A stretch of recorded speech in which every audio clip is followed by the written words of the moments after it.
Hello, friends. We're very excited to have Dr. Kent Hovind with us today.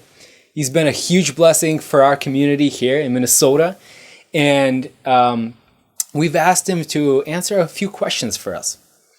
So the first question that we'd like to ask you, Dr. Kent, is how did you first start your ministry? I was a high school science and math teacher for 15 years. I moved to Pensacola in January of '89 to let my wife finish her music degree. And I wrote a letter to the editor in the Pensacola News Journal because an article had come out that said dinosaur bones were found that were 80 million years old. And so I wrote my first ever letter to the editor, and I said, no, these dinosaur bones are from some that drowned in the flood in the days of Noah. Sure. The earth is not millions of years old. It's only a few thousand years old. And I started a war in Pensacola in the paper over that creation-evolution topic, and ended up with the local university invited me to come debate one of their professors. So when did you first become interested in dinosaurs?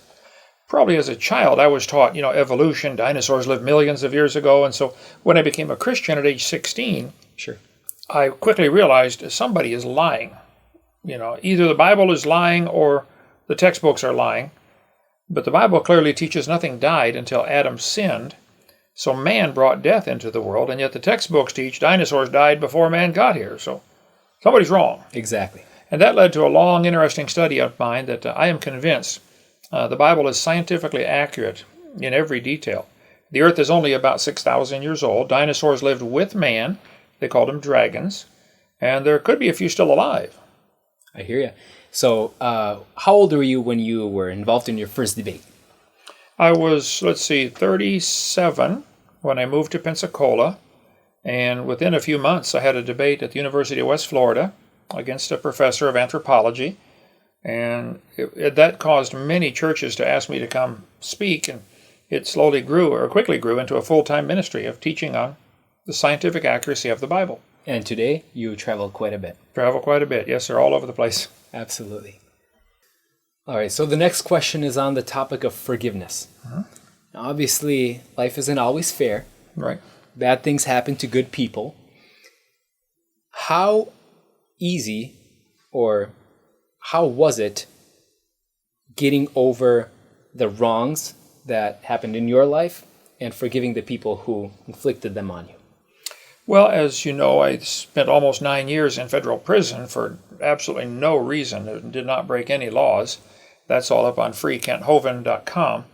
Half the Bible is written from prison, so God uses it in a great way.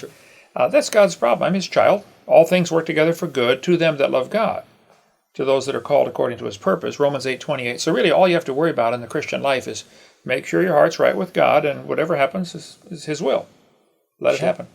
So in the Bible, that people handled wrongs quite a few different ways. One is to try to correct it, and my case is still not over. There are things that can be done, and they'll be up on freekenthovind.com. So I think I move on and go preach. It's opened up many more doors. Many more doors have opened because of going to prison. So there's opportunities and Sure. problems. People will listen to me now that never would have listened before. So it's half the Bible's written from prison, and most of God's children experienced it in some way or not. But That's true. yeah, that's His problem. I'm His child. This world is not my home. And how do you deal with the people who are trying to destroy your life?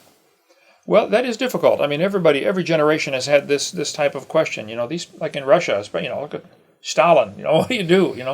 How many people did he destroy their life? Or communist China, or today in Syria. You need to realize this world is not our home. This is just the test run for the real thing. So don't worry about. Don't put too much weight on it. But at the same time, you do stand up for what's right. At least 6 different times, King David said, "What have I done?" He stood up for what was right. Sometimes you have to resist evil, and we're doing that in my case. But so there's God's part and then our part. Right. As well. We do our part and then leave it with Exactly. Him. We can't do His part. Thank you. What kind of advice, what kind of counsel could you give to the Slavic churches that are living in the United States today? Well, the Bible says we are to be the salt of the earth. Salt doesn't do any good unless it is spread out.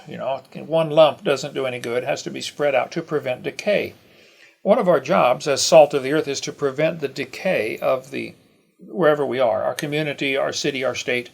And I would encourage the Slavic people to not be isolationists and stay together, but to spread out and win souls and get other people into the kingdom. I don't see, my daughter-in-law is from Ukraine, and I've been to Ukraine to preach, in Moldova and Romania. I don't see the evangelism that there should be more of a fervor for winning souls. Instead of keeping our little community pure, let's go out into the world and get them. A lot of people name the language barrier as one of the reasons why this is the way it is. Well, after you've been here 5 or 6 years, that should no longer be an excuse. Okay. Integrate, okay? Integrate. Get in there. Absolutely. Right.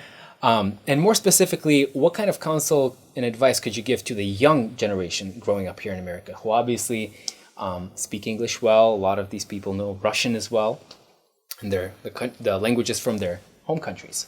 They have a golden opportunity to be the evangelist, the soul winner that they should be. Sadly, I think many of the Russian congregations teach more of a Calvinism, if God wants them, he'll get them, it's not your problem.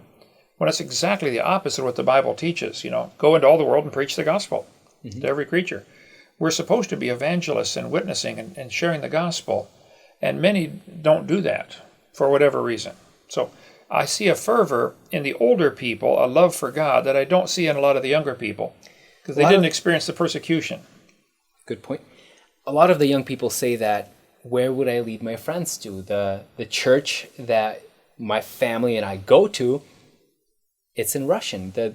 The services are in Russian. Everything is in Russian. My American friends would not be able to understand. Maybe that's the problem. You're in America now. If I started a church in Russia, I would learn to speak Russian and hold services in Russian. So at some point, you got to say, okay, we've been here for 20 years. Let's do this in English. We're Americans now. So that's up to you. I know you want to preserve I'm Norwegian. Okay, I don't speak any Norwegian. My grandparents came from Norway, never did learn to read or write English. My parents were raised in Wisconsin and Minnesota here, learned both Norwegian and English, and then I just learned English. I know just a few words in Norwegian. So we sometimes get so proud of our heritage, we forget this is not where we are now, and we're supposed to witness to these people here. Daniel and Shadrach, Meshach, Abednego, they were all taken captive into Babylon. So in a sense, they learned this Babylonian. would be a sacrifice to make for the purpose of winning souls for Christ. Right. Yeah, I think you should consider, okay, at some point you got to say we got a lot of Slavic people here, but many have been here for 10, 15, 20 years and still haven't learned English. I think that's a mistake. Understood. Okay. Okay. Thank you very much, Thank you, Dr. brother. Hovind.